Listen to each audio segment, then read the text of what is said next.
Welcome to the Conversatorios. This Conversatorio is from the 2015 CAMINOS Festival, and it's titled The Bicultural Mind. In this Conversatorio, Aluna invited a group of researchers and academics to discuss how performance can articulate the condition of being bilingual and of crossing cultural boundaries. Does being bilingual means you think differently from others? Different how? How does this affect your approach when you are a performer bringing work from one language and culture into another? Is language a tool, an action, or a behavior?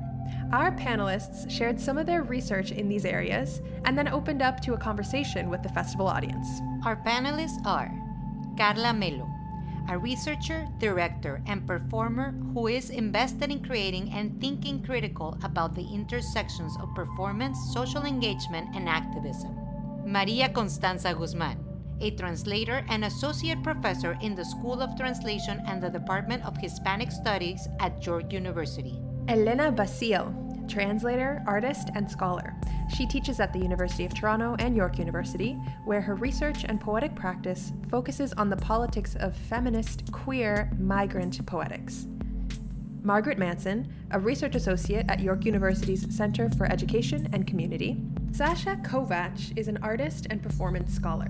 She creates theater with Ars Mechanica, and her dissertation focuses on the performance history of E. Pauline Johnson. Bruce Gibbons Fell, a Chilean playwright and an ensemble member of Aluna's Interpretation Lab. Marta Marin Domine, a professor, translator, writer, documentary filmmaker, and the director of the Center for Memory and Testimony Studies at Wilfrid Laurier University. More information about all of the panelists is available in the show notes.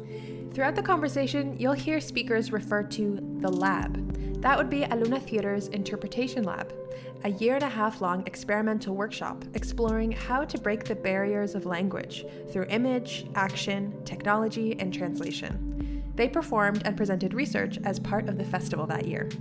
Let's start the conversation. I'd like to start by, I just picked up A Tale of Monstrous Extravagance by Johnson Highway. One of the quotes from the book is, "Speaking one language, I submit, is like living in a house with one window." So an experience of language.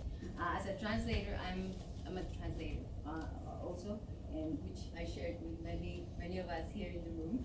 And I think one of the first lessons for translators is we have to debunk the theories that we ourselves know. And as soon as we start to translate, just like as soon as we start to use language in a meaningful way, we realize it's not a vehicle, it's not a system, it's fundamentally situated.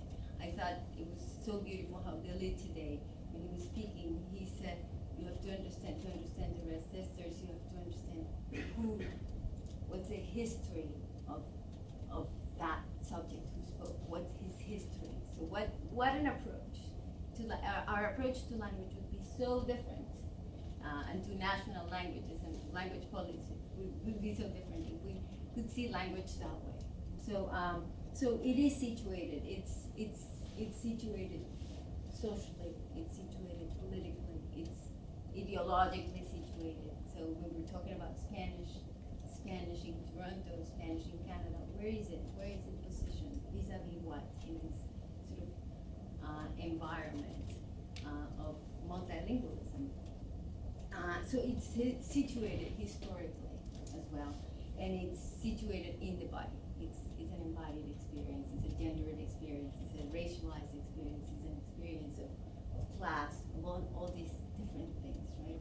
So we're always sort of battling between ways in which we learn languages and the theories of language that we've been schooled with, and how to undo those theories. And I think you mentioned decolonize, how to decolonize our minds to really be able to understand language as embodied, as historical, as part of our own subjectivity. I've been trying in my work, and very quickly I'll tell you, I've been trying to think, I'm Colombian, and I'm an academic, like Carla said, I'm a translator, I'm a migrant, I'm a Latina in North America. All of a sudden you become all these things, and they get all mixed and intertwined, and you become languaged in a way through all all those things that you become, right? And so I've been thinking of the question of experiences of translation in the Americas, and what it would be to understand translation as an experience of the Americas. And I think that heterogeneous, multiple, plural, but what would be in common if we look at the Americas? What's the experience of translation? And I think that one of the things that is fundamental to understanding translation in the Americas is the fact that, like, as Aníbal Quijano, the Peruvian sociologist, said, it's within the colonial matrix of power. So that is regardless of what language we're speaking, right? So how do we understand Spanglish in Toronto, or how do we understand all these different language practices that are part and are imbricated with our colonial history? And so the question, I think, for this session of bicultural epistemology is, if we think about it in terms of the colonial matrix of power, we think about epistemic worlds colliding, and we, in the present, today in Toronto, as subjects, and by definition we are in a position, by using language, we're positioning ourselves in relation to that colonial history and to the aftermath and to the current legacies of that colonial history. I will pick up on something that Carla was saying, which was this, to think about the border.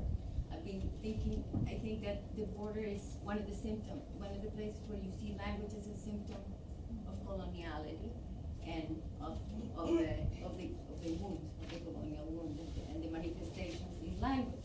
And you can see, border languaging practices throughout the Americas, both within border locations, such as one of the most documented, the U.S.-Mexico border. But you also see them, and also some less documented, such as Portuñol in the north of Uruguay, for example. When I recommend to everybody the work of a contemporary poet, Fabián Severo, who writes in that Portuñol and talks about the pain of being that kind of split subject that doesn't belong to the identity formations of any of the two nations, that will be shared with Ansardua's work, for example, with that of so many authors that are in the border, that work on the border between the States and Mexico. And so one of the characteristics of, if we see language as emerging, as situated rather than learned in those border spaces, I'd like to propose the notion of languaging, which is a notion that many of these people have talked about when they talk about border language practices, and that the Chileans Maturana and Varela have also spoken about, which is language as practiced and as embodied. That is, that we're no longer talking of language as something that exists, but as languaging as new, as creative, and as unfolding within our own practices. So I've been thinking, how do we language as a verb? How do we language in Toronto?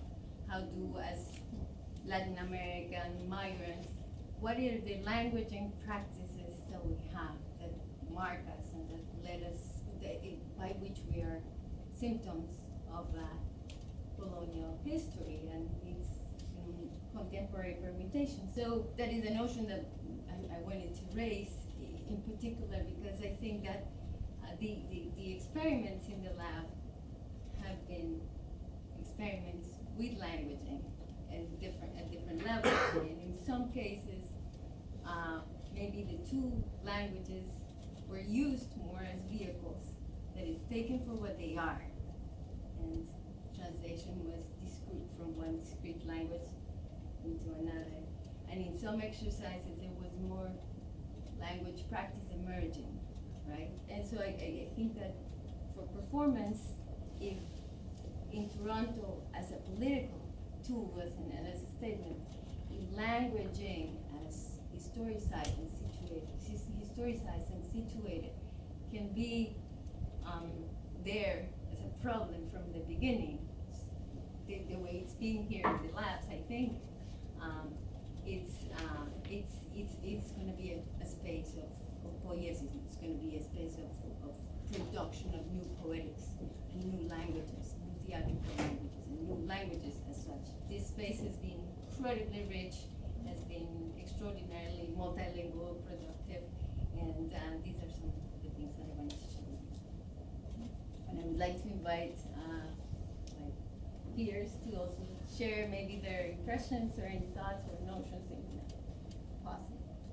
I'd like to hear what you guys have to think. I've been here all week, with the lab. I'm very curious because you all come from different places. Some psychology is very interesting. And the bilingual mind, the bicultural mind, when actors are accessing things, for example. Or it just gets mixed with everything. In the previous session, Conversatorio, they were talking about gender and language and how in Cree it's not as in English or Spanish. That's very interesting.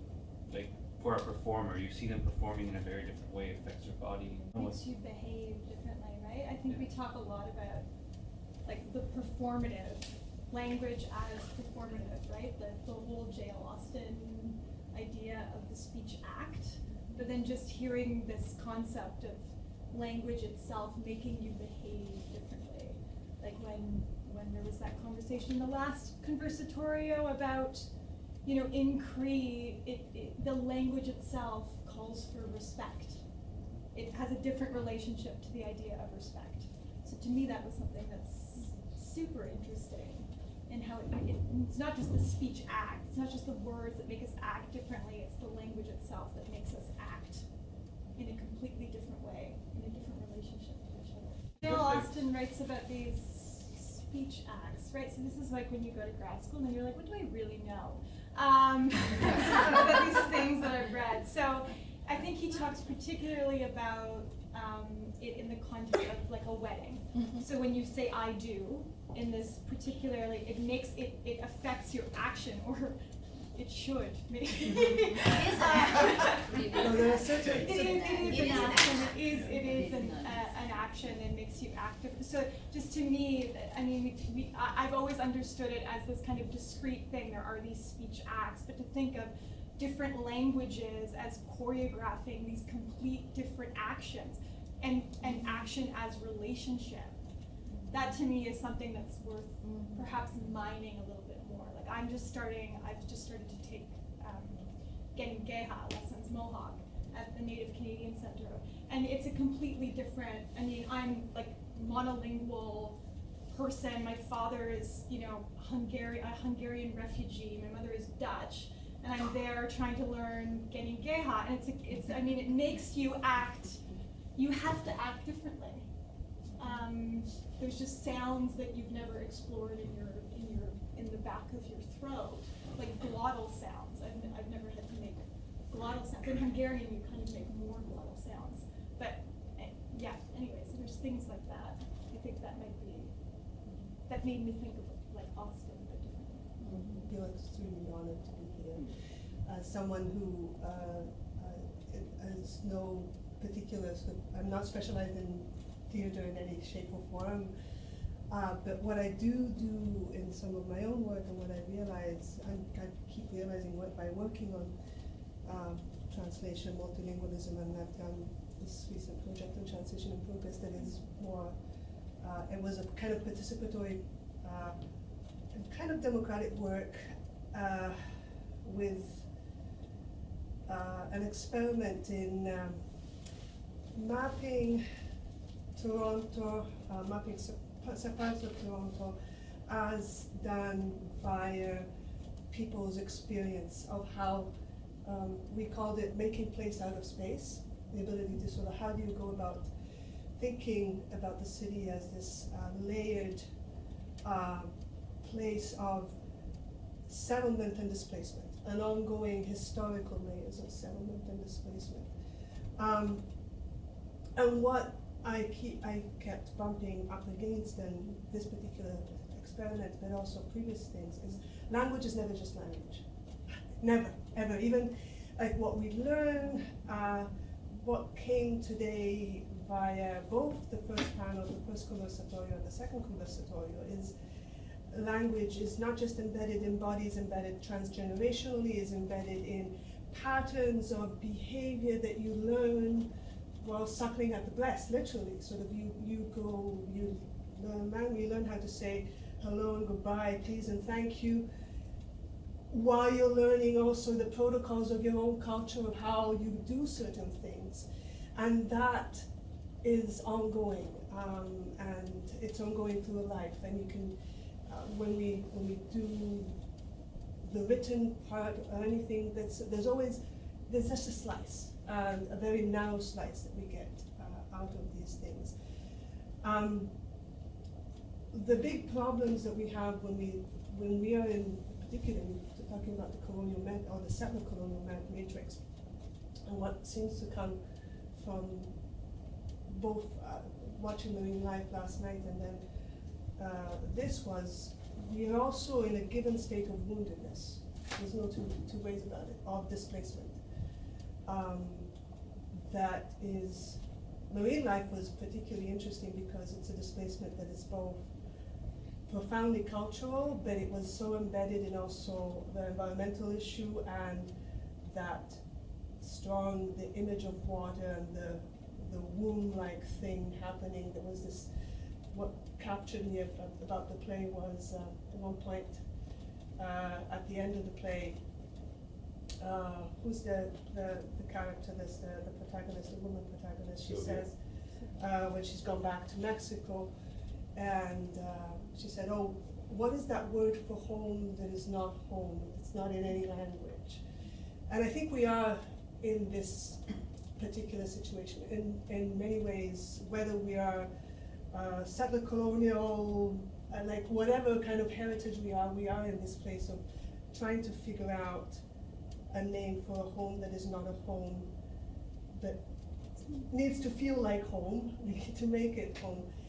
And living with sort of these little shreds and shards of languages. The other thing that that really struck me about Monique's moment of talk, and also last night, the relation, for example, of a second generation of someone who's lost the language, who has, however, this either it's because of a language that has been shamed into non-being, and yet this desire to retain it, the shame of not being able to retain it,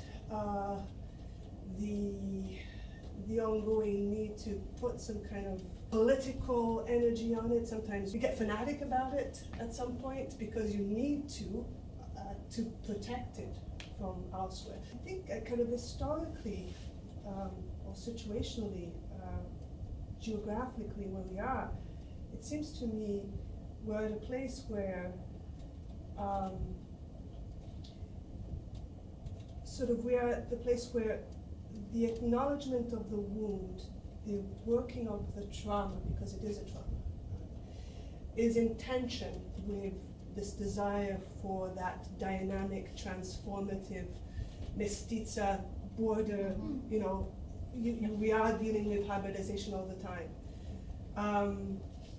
But you can't jump to hybridization without acknowledging the wound, without having the moment of healing. And that kind of requires, I mean, it was said very beautifully in the previous panel, requires respect, requires time, requires also protecting the sacred moment. I think the part that always strikes me, which is why I'm interested in intercultural exchange, is the sense of loss.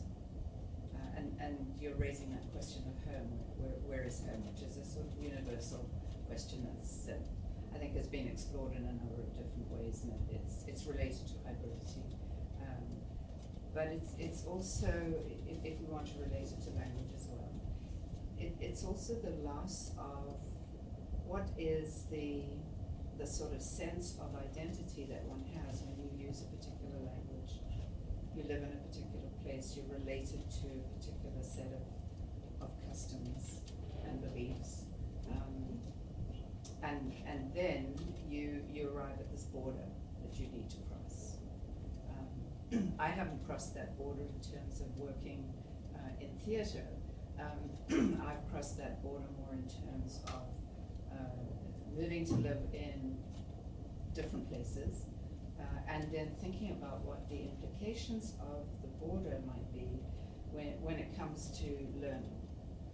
I'm in education primarily, so I'm always interested in teaching and learning. But at the same time, I've had the opportunity to teach in the drama studies program at Glendon, and what drew me there was having this opportunity to explore intercultural performance practices. And again, it came back to the sense of, the border that's suggested when you begin to think about intercultural performance practices. In my own experience, I'm African. I was born in Africa, and I grew up speaking English, of course, but I also grew up speaking two African languages, which of course now I don't speak at all. The one was Chinyanja, which is one of the languages of Malawi, which is where I was born. The other was Shona, which is one of the languages of Zimbabwe, where I spent much of my life before I moved here. So to move somewhere where your language doesn't come with you, much of what you knew about the country and the experiences that you had doesn't come with you. And then of course when you return, which is always a familiar story for those of us who return, what you remember isn't there anymore. So to me, the profound aspect of the border is how one crosses into that very uncertain space and actually begins to find something that may be related to home, or may give you some sense of, are there ways in which I can participate in this space and then begin to contribute to the space, and then perhaps begin to feel that there's a sense of relationship with this space. And to me, that's the border. I think the one thing I have come to accept is, firstly, I will never find home, so home will be where I am. So there's the performative aspect of who I am is what I am in each of the contexts in which I find myself when I'm interacting. And then there's the sense of, if we take that into a sort of theatre setting, of the performance of the artist, or well, let's think about the artist who creates, be it the director or the choreographer, the actor, the set designer, and all of the pieces that go into that. What is being expressed there is related in some ways to a particular cultural set of understandings.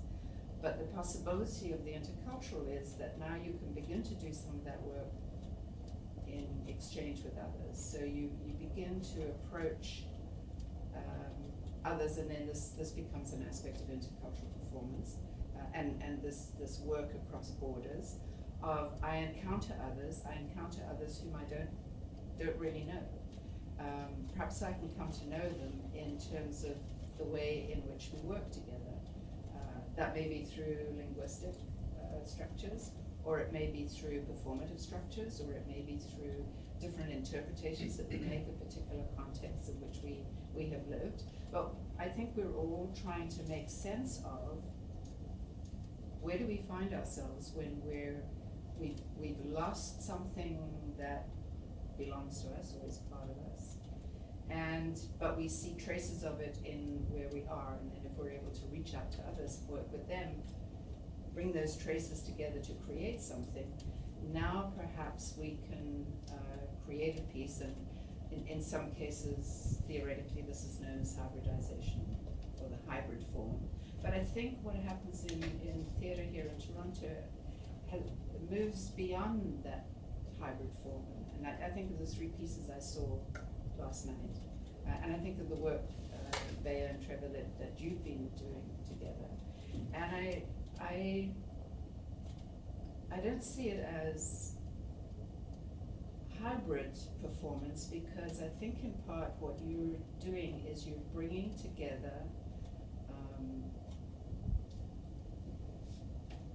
creative people who find themselves in a context where they want to represent themselves, but they also understand that there's a certain loss.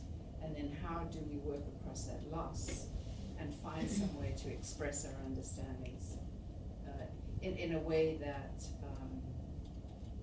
recognizes difference, that engages with difference, that works within difference to see how can that give us a more complex sort of interpretation or idea of who we are in this particular context.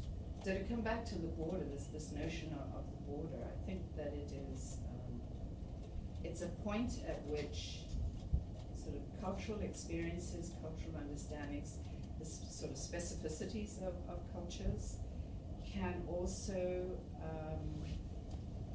engage with each other and inform each other, and then create, which I think is what happens here in Toronto.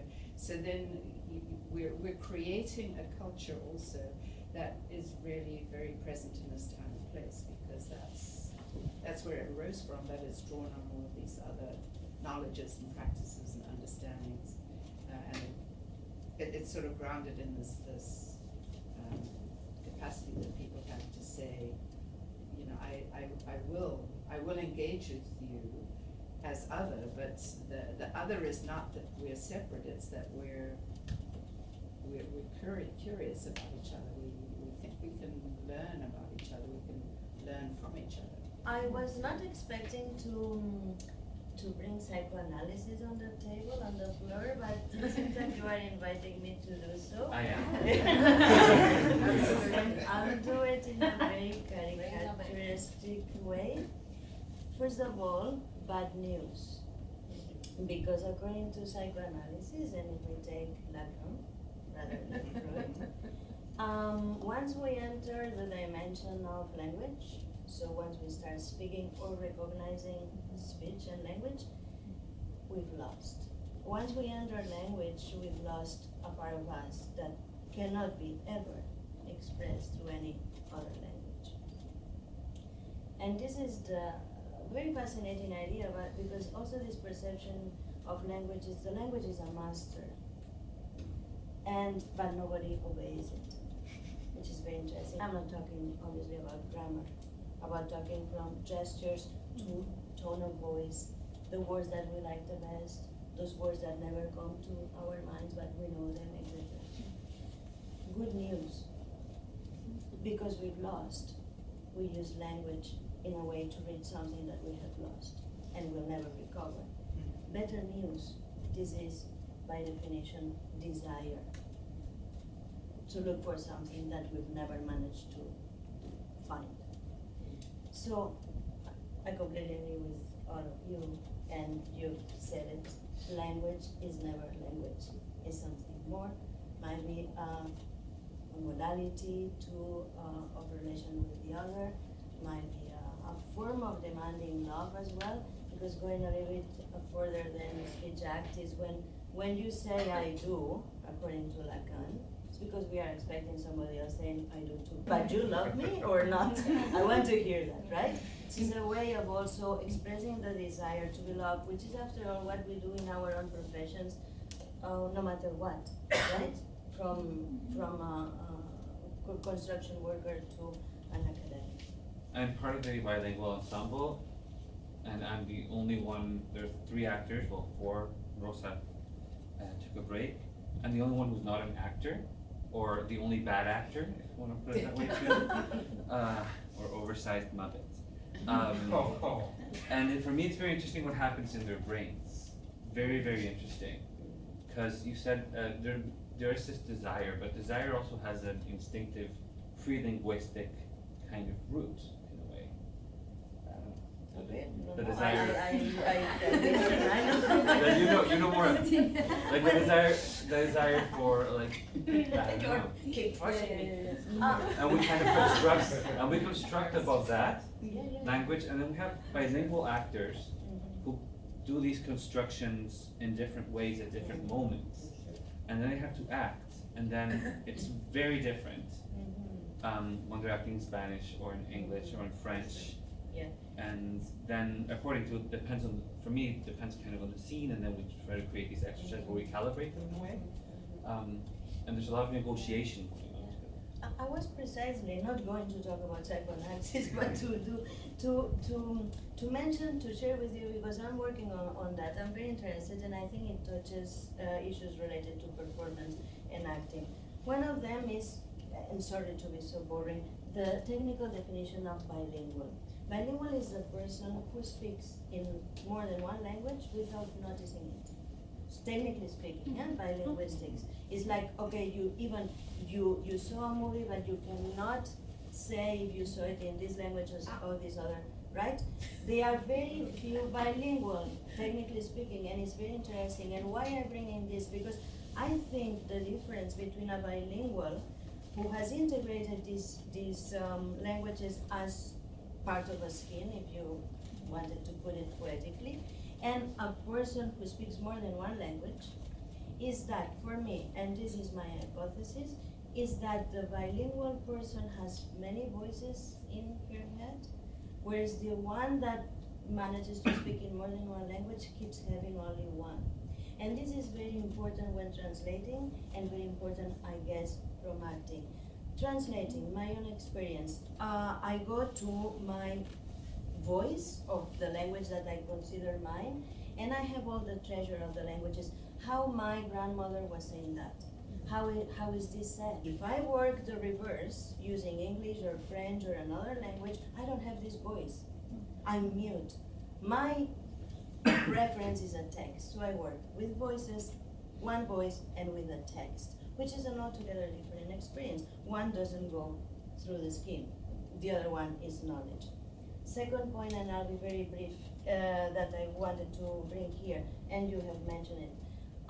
When we speak in a language that is not ours, the notion of own language is very problematic as well. Let's keep it like this for now. Exactly, my language, anyway. The thing is that our pitch of voice changes very much. Mine is crazy.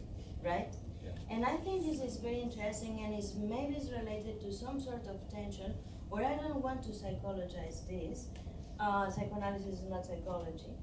And what type of manifestation is that we change the pitch of voice? And it's not only, I guess, because we imitate the pitch of voices of the speakers there. I noticed, for instance, the female English speakers have a tone of voice slightly higher than Mediterranean female voices. I don't know if you would agree or not, right? But it's not only cultural, which is also learned, but it's something else. Something is in tension around here. Or maybe I would go further and say that it's just here, and the rest of the body is not integrated in the language. That's the frontier, that's the border. I need a passport here, and I don't allow it. It's a checkpoint. It's a checkpoint, I would say. And my last comment is accents. And you might not guess why I'm interested in accents, right? And because I think those are fascinating. It's not only because people with accents are a little bit idiotic, like me, and we don't manage to polish. It's because it's again another checkpoint. The accent is the trace of something that keeps going there and does not want to go invisible. Contrary to the way we study traces in archaeology, these traces are prints, marks of something that has gone in the past. The trace in the accent is the trace, the persistence, presence of something that is there working with you when you speak in a language that is not yours. And I think this is very interesting, and especially for you actors, that you are just called and say you have to speak in different languages, you have to polish your own language if you come from other linguistic issues. But why we have, what is that? The accent is another checkpoint, and it's also saying, I'm here. Don't let me go. It's resisting. Disappearing. So, thank you guys so much. This is right up the alley of all those things I'm working on with my research as well.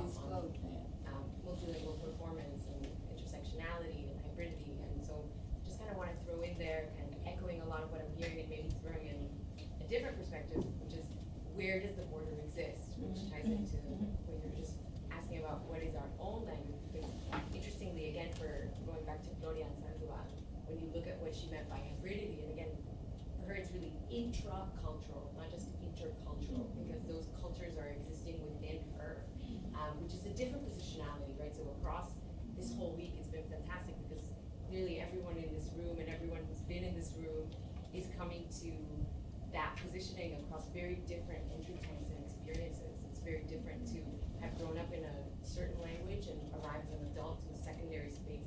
It's a very different experience of language and culture and where those connecting spaces are. So of course it's very distinct. But I just kind of want to throw it in there when we're talking about intracultural and what can happen with languages, because again, there is loss, and it's not to not talk about loss, but again, kind of this is perhaps my own personal experience as a trilingual who grew up trilingual, my experience of where I access, for instance, English is my third language, but currently it's my dominant one.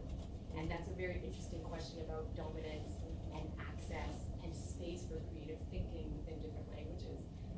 So I just kind of want to kind of posit that as a different space. And again, today when we're talking about that, how that also, in a very nice way, I think, dispels a lot of myths around, you know, the monolithicness of culture and language as a kind of a priori somewhere in the past, especially when we're talking, for instance, in things like Spanish, for instance, right? So when we access language, and as in the interpretation lab, the actors have seen, there's regionalisms, there's specificities, there's lots of clashes happening in the room, in the access to what that Spanish is, how it acts, what it means, what a word does or doesn't do.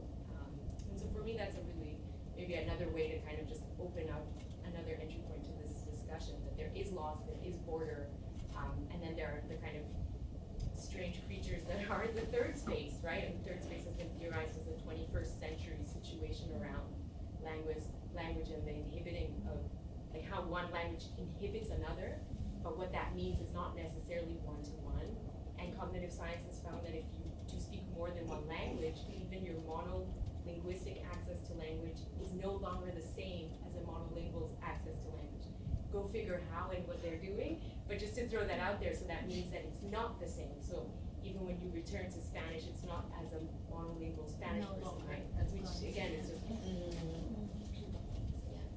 the notion of border, I think as immigrants, because I'm an immigrant, I'm firstborn here, and I don't speak my parents' language, and that always did feel as a loss.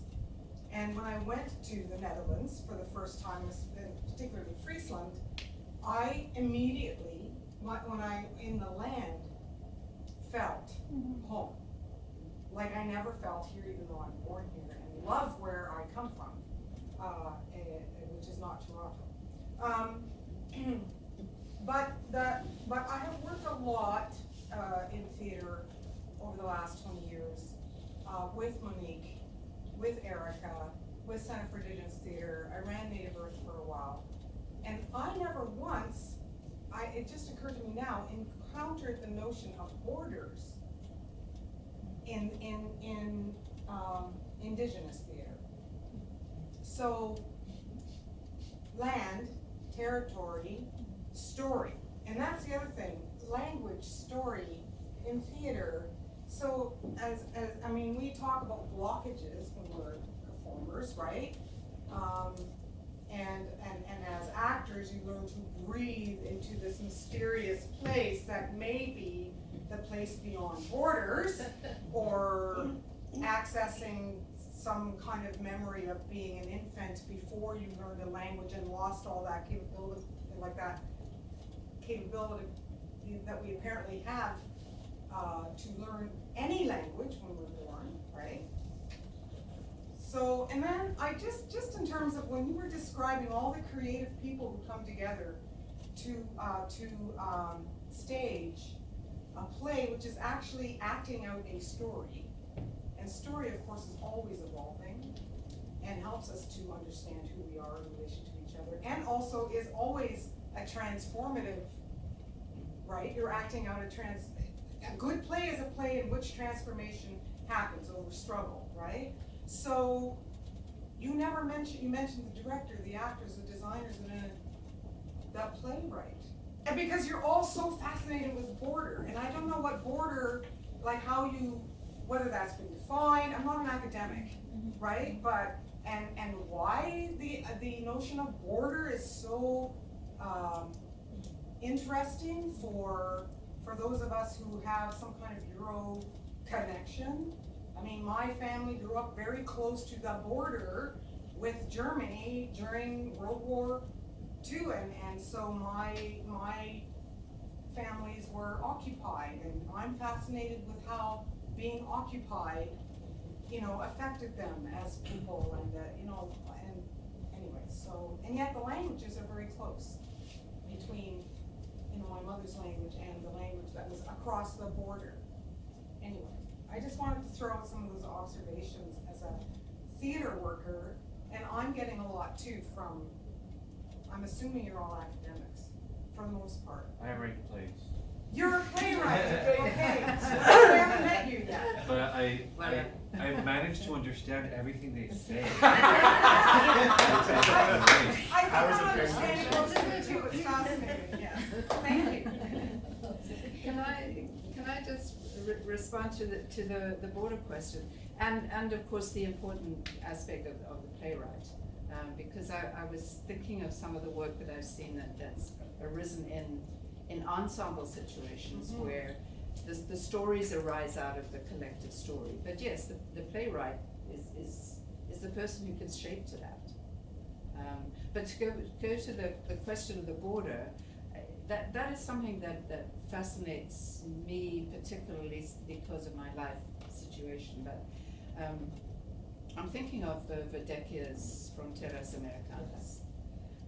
And to me, his explorations in the border there became so interesting because he has you know, himself and then his alter ego. So the crossing of the border can be both a deep loss and a reflection and a return, a constant return to sort of where you were before you encountered the border. Or the border can be, you know, this brash, determined step across that space, and I will now take on, you know, this other persona. But it's this combination of the loss and the searching, and how do you construct something that you can then participate in, and that's a way for me to talk about what I think I see happening in this sort of work again that you're doing at Luna and a number of other theatre companies, where there's this intentional interest in, you know, what might happen if we come together and bring our practices and ideas and experiences together and see, in fact, you know, what they produce, what we put together. And that to me is one way of thinking of crossing the border, because you're literally stepping into that space, but you're actually going to create something that pushes the border or spreads the border or changes the border. But that in part is what interests me about the border. In the case of language and languages and translation in particular, we come from ideologies of language. I think we're raised with theories about language and about identity. And so we believe in there's such a thing, or we're schooled into thinking that there is such a thing as, going back to the nation, a Colombian, right? And a Colombian speaks one language, and that language is Spanish. And then that's one thing, right? And it's fixed and it's finished, and you can comprehend it, right? So you just have to go to school a little more and read a little more, and then you can, that's finished, and that's resolved and completed. And I think there's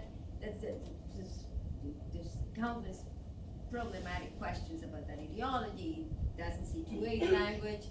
It considers it non-hybrid. All languages are hybrid, but we belong to ideologies, or Eurocentric ideologies of language that construct them as pure, and contact with other languages as contamination of that purity, which is very problematic when you put it next to notions of race, right?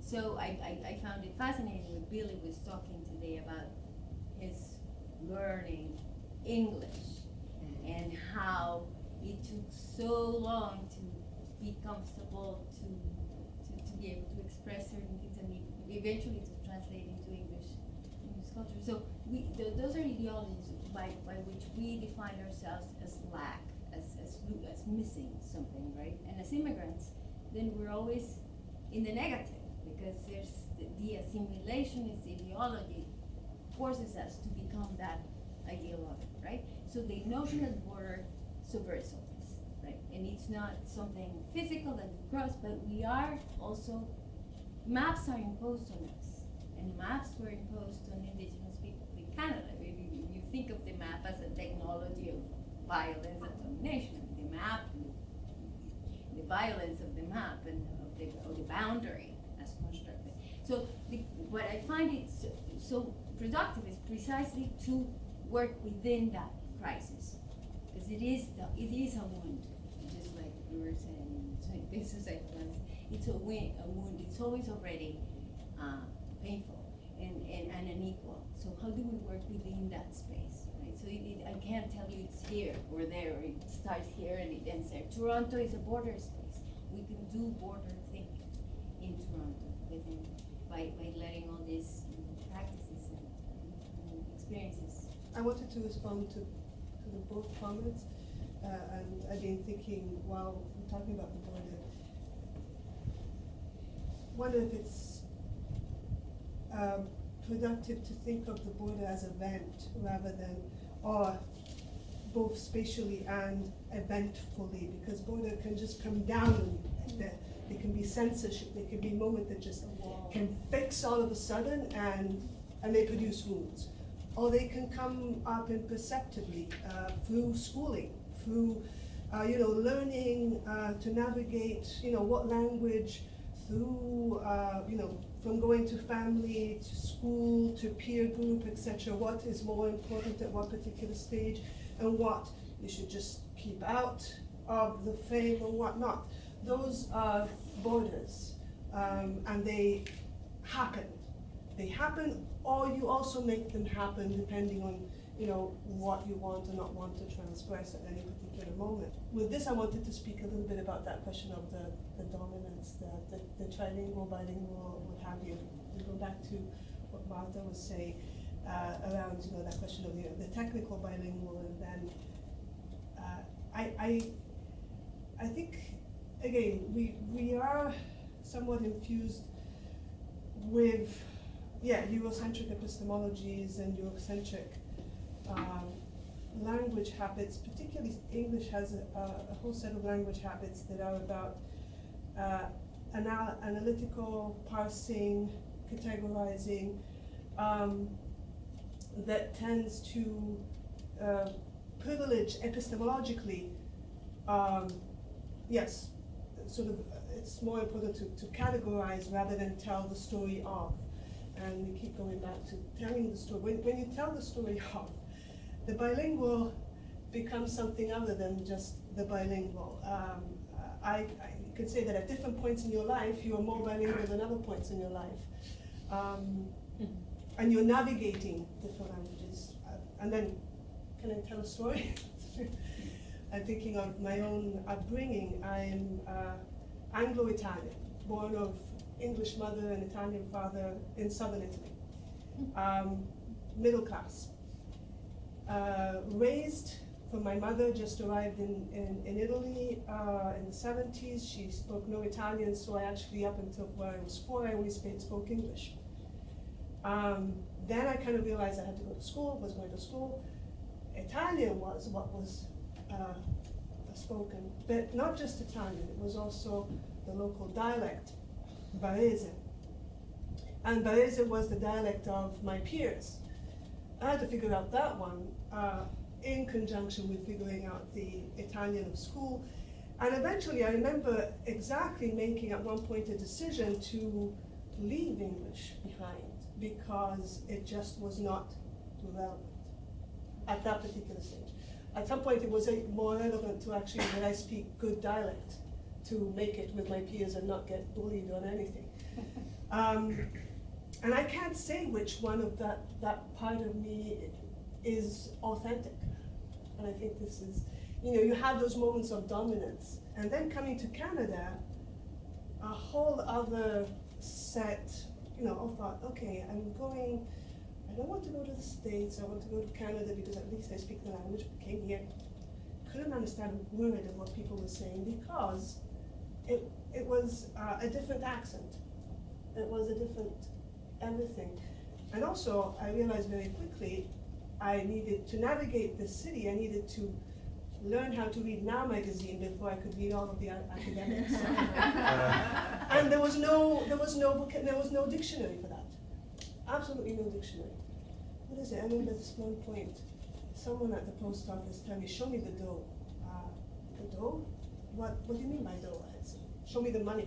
Or something. It was like, So, with this one, what I'm saying with this is, the story, this is my story of languaging. And we're all kind of constantly engaging with the stories of languaging.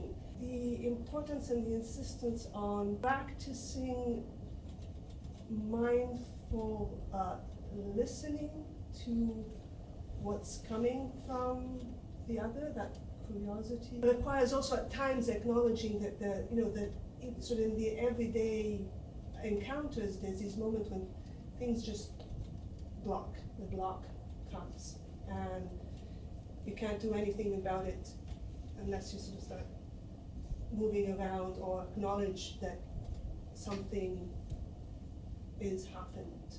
We talked a lot in the lab about how, to go back to what was talked about before, but how our bodies change depending on what language we're speaking. And what Sasha said earlier as well, like you have to start making different sounds and they come from different places. And I think that as people that are in tune with their bodies, whether we're performers or academics or whatever, somebody that's paying attention to what's happening, that's what informs the physicality of the language as well. And it is because they sit in different places, they come out in different ways, and you have to access parts of your physical body to be able to speak them in different ways. So, borders are not just lines drawn in the sand, not just forms of violence, and not just, they're also bridges, I think, in a lot of ways in certain countries. In South America, Bolivians and Argentinians sound a lot more alike in the north than somebody from Buenos Aires to that certain person in Argentina. Do you know what I mean? So there's opportunities for cross-border relationships that maybe people in the same country can't share because of what's around them. This is something else was talked about in the Native Earth panel today. The dialects of Cree cross-country change based on what's around you. And it might be a different language, but you adapt because these are it's maybe not so much assimilation, but it's about what you treat every day, the people that you talk to from another tribe or from another community or whatever it may be. So there's it's evolution at the end of the day. I just thought that the question at the back was really interesting, and that this panel, we're here to talk about bicultural epistemologies, and we immediately turn to the border as this kind of symbol to think through biculturalism. So that to me is what is so compelling about your question, because that to me is an epistemology, right? That we constantly use the story of the border. As soon as we started talking, it was like, Guillermo, here we go, right? Like that story of the border wound, which is in Verdecchio's work, it's there, right? Like I see the whole play kind of goes across my eyes when we have this conversation. It's the statement he makes. Yeah, and it's a statement he makes, and I'm interested some way in that story, because it's such a dramatic, compelling way to structure any knowledge around biculturalism, right? It's immediately dramatic, it's immediately compelling, because it's this space where it's like you have to, right? It's like this thing that happens, so it's a drama, and particularly with the individual I'm studying, who's this Mohawk English woman in the 19th century. So many contemporary historians want to see her performance of her biculturalism as this border, as her constantly navigating between the border of her Mohawk and English identity. And that is the history that we know of Pauline Johnson, right? That is the image that I see. And yet, when you actually start to know about her performance and read about her performance, she was never performing her own identity. Ever. She was performing a Plains Cree woman. Occasionally, she was performing a gisto, which is like some sort of version, maybe, of her Mohawk-ness. And then in the second half of her performance, she was doing these vaudeville acts, like where she was performing a lunatic, a woman who was invited to a lunatic asylum to go to a ball. And it's perfect 19th century stuff. So I'm really kind of interested in the way in which that idea of the border, which is such a productive way to think through so much. And I think like in the 90s, and in like it's really been a pervasive way to think through biculturalism. But it is a way to think through biculturalism. And I think what you're maybe asking for are, what are those other ways? And particularly if we're thinking about indigeneity, I wonder if the border is necessarily the best kind of image or symbol or epistemology really to think through those questions. And just to bring it back, I went to the border because we were talking about, well, how do we negotiate between, being a hybrid, being an immigrant, and then, not ever fitting in, or, and then going back and not ever fitting back to that place of origin. Any kind of miscegenation or bilingualism, there's a kind of, contamination, or, that you become less than. Or like Monique said that word, de-authenticating. Right. That to me right. is so interesting, that idea that we can think of that contamination as what she was talking about with de-authentication, which is something that I think Indigenous artists consistently have to come up against. So it comes from a particular Indigenous setting, but it is very, very particular to that area. So I'm sure that here there would be another term that would be more productive. The word honesty came up as well in that panel. In the translation, in the accessing in the body. Like honesty, that was being like the authentic part. Which I think is why like the psychoanalysis is so interesting. I was like, whoa! Just because that's usually how I am around like in panels. I'm just like, everyone knows everything. But but to complicate that, right? That whole concept of fluency as authenticity. It's just like not. Yeah, what is the authentic? What is the authentic self? I was thinking when we were working in the process of working on fluency, I don't want to be reduced to one language. Like, are you going to find where are you going to find me? I'm not going to. I don't believe that there's really that reducibility of myself into one single language that is the one that will retrieve, that will help me retrieve that authentic self. Or maybe it's gone, or it's unfolding. That's what I prefer to think, that it's just happening. My authentic self is happening. It's always already happening. I wonder how this relates to character development in actors. I don't know, but we're authentically out of time. How do you cross the borders you find in language? Let us know. We want to hear from you. Comment on this podcast episode or message us on social media. If you're curious about anything you've heard here, you can find more information in the show notes for this episode on our website. We are speaking to you from the shores of this beautiful Zaga Igan, known to some as Lake Ontario, in Toronto, or Dagarondo.